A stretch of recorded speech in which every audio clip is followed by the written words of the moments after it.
how do we defeat the Eldrazi? There's just no way we can beat them with physical force. I do have one small trick up my sleeve. Meet my friend. He's a psychic frog. His name is Toot Toot. So Dimir Murktide is sort of the tempo deck of Modern. It thins the deck with cantrips like Preordain and Consider, tries to answer what their opponent is doing with fatal pushes, and stops their opponent from doing things in the first place with Spell Pierce, Spell Snare, and Counterspell, plus Archmage's Charm and Force of Negation and things like that. Then it plays incredibly efficiently costed creatures like Psychic Frog, Orcish Bowmasters, which also punishes their opponent from drawing for like One Ring decks and things like that, and the penultimate card, Murktide Regent. Just like every tempo deck, its job is to get ahead and stay ahead. And so here's the plan. We use Toot Toot to overwhelm the Eldrazi. If we can't beat them with physical power, we beat them with mental power. But we have to give all our mind and will to Toot Toot. Let's do it.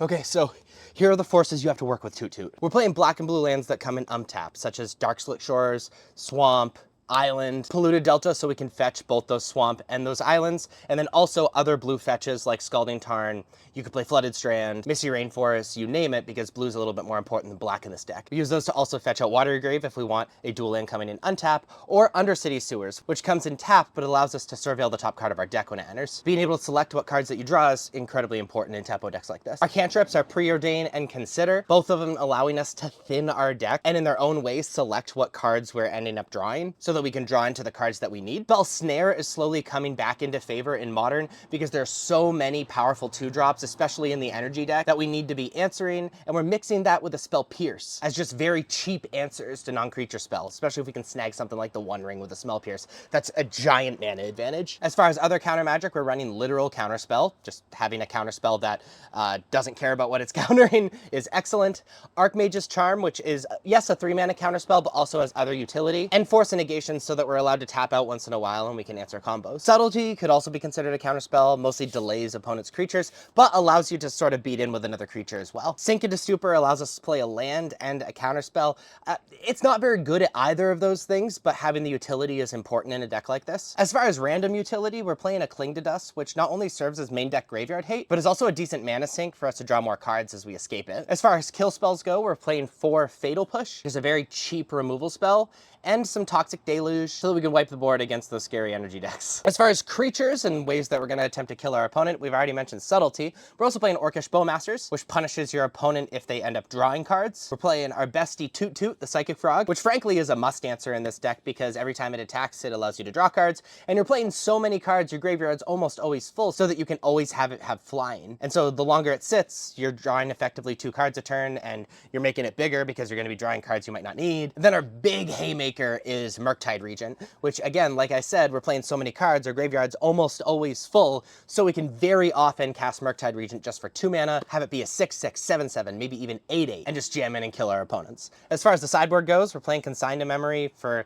things like Storm, for Living End, but also for these like Tron variants. Stern Scolding is actually pretty excellent against a lot of decks, at least the non-Tron decks and non-Jeskai control decks, just dealing with cheap, very threatening creatures. Playing an extra Force of Negation so that we have a chance against different combos and allows us to tap out. Playing Harbinger of the Seas for things like Urza Saga and for us to just punish people being greedy on their mana. Playing an Narset Parter of Veils, again, to continue to punish people whose deck revolves around drawing cards. 2 Surgical Extraction as Graveyard Hate and Flage Hate. 3 Break the Ice against the Tron variants, and an extra Toxic Deluge for like energy and other aggro decks. All right, Toot Toot, let's get you in position.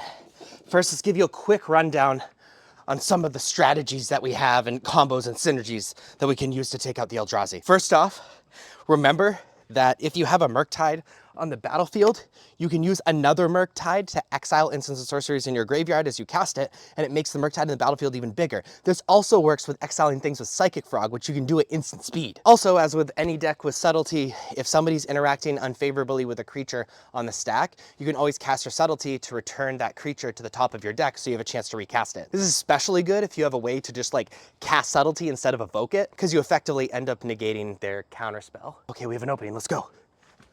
All right, Toot Toot, we're in position. But before we strike, let's talk about some changes that you can make to the thing I put together for you. Mostly flex slots. Now in the main deck, there are 6 flex slots. In those slots, I'm playing the 2nd Subtlety, the 2 Archmage's Charm, the 2nd Sink into Stupor, the 3rd Spell Pierce, and the Toxic Deluge. In those slots, you can play 2 Tamiyo Inquisitive Student, the 3rd Consider, the 2nd Drown in the Lock, the 3rd Force of Negation, or the 2nd Spell Pierce. Now the sideboard has 8 flex slots. In those slots, I'm playing the 3rd Break the Ice, the 1st Force of Negation, the 2 Harbinger of the Seas, the Narset Parter of Veils, the 2nd Stern Scolding, and the 2 Surgical Extraction. In any of those slots, you can play the 4th Consign to Memory, 2 Mystical Dispute, 2 Nihil Spellbomb, a Subtlety, the 2nd Toxic Deluge, or the 1 Unlicensed Hearse. All right, let's do this. What's that, Toot Toot? You need to channel your psychicness through my body, and it might kill me? Well, that's a risk I have to be willing to take. Let's do it. All right, listen, just in case we run into anything else that we need to deal with, let's talk about how to take out the other decks in the format. Against Boros Energy and Mardu Energy, we're going to be sideboarding the same. We're going to be adding the 2 Skern Scolding and the Toxic Deluge, and we're going to be taking out 2 Force of Negation and the Spell Pierce, because there's not a lot of non-creature spells that we really care about against the deck, but we're really afraid of the creatures, so we're bringing in that creature hate. Against Jeskai Control, we're bringing in a Force of Negation, a Narset Parter of Veils, the 2 Surgical Extraction, and a Harbinger of the Seas. We're going to be taking out 4 Fatal Push and 1 Toxic Deluge. Now, the Surgical Extraction is mostly for Flage, but you can snipe other things with it if you need to. The Narset Parter of Veils is really good because they draw cards with other things, but it kind of turns off their One Ring, kind of. They can still activate it during your turn for 1 card, but eh. Force of Negation's obvious, and we're only bringing 1 of the Harbinger of the Seas, mostly because it's fine against the deck. A smart player will have basics on the battlefield, but we have to take out the Fatal Pushes and the Toxic Deluge, so that's really the next card that's good. Against Ruby Storm, we're bringing in a Force of Negation, the 2 Surgical Extractions, 2 Stern Scolding, 3 Consign to Memory. We're bringing out the Toxic Deluge, the 2 Subtlety, 2 Stink into Stupor, 2 of the Fatal Pushes, and 1 Consider. Now, Force of Negation is obvious. Surgical Extraction is really good graveyard hate, especially if we're able to snipe one of the enablers, one of the cost reducers, and then surgical it. It becomes pretty difficult for our opponent to like actually combo. Stern Scolding hits Ral, which is extremely important. Really, the name of the game against Ruby Storm is to make sure that they do not hit their cost reducers. And Consign to Memory hits the Storm trigger, which can be devastating for our opponents, and can also take out the Ruby Medallion. Against Dimir Murktide, the mirror match, we're bringing it in 2 Stern Scolding and 1 Narset Parter of Veils. We're bringing out the Toxic Deluge and the 2 Force of Negation.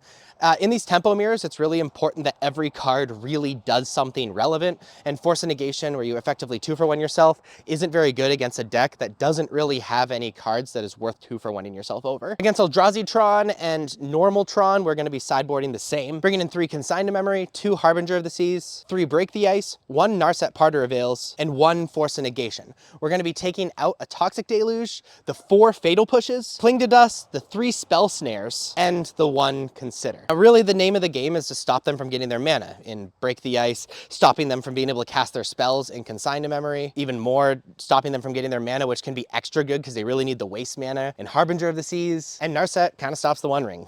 Same thing as against Jeskai. Against Gora's Vengeance, we're bringing in this 2 Stern Scolding, 2 Surgical Extraction, and 1 Narset Parter of Veils. Surgical is obvious. It kind of effectively counters Gora's Vengeance for free, and Narset stops their card draw in like Tainted Indulgence and things like that. Bringing out 1 Toxic Deluge, 2 Force of Negation, and 2 Sink into Stupor. The reason we're bringing out Force of Negation, it might be kind of weird, is because it's a cancel against this deck because they can cast Gora's Vengeance at instant speed and really easily play around Force of Negation.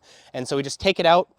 They can still fear it if they want to, but we're not going to have it clumping up our deck. And the last deck we're going to talk about how to sideboard against is Mono Black Midrange, where we're going to be bringing in a Force of Negation and a Narset Parter of Veils. Narset's hilarious against Necro, by the way.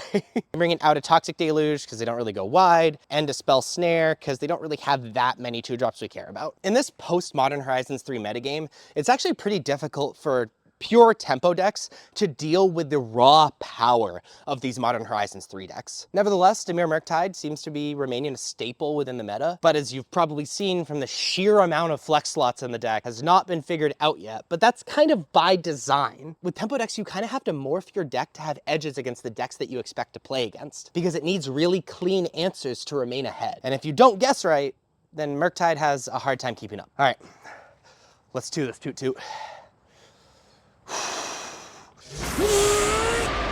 Back from the void in which you came.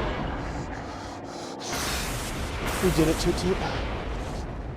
Toot Toot, you're my best friend. You don't need to save me. I love you.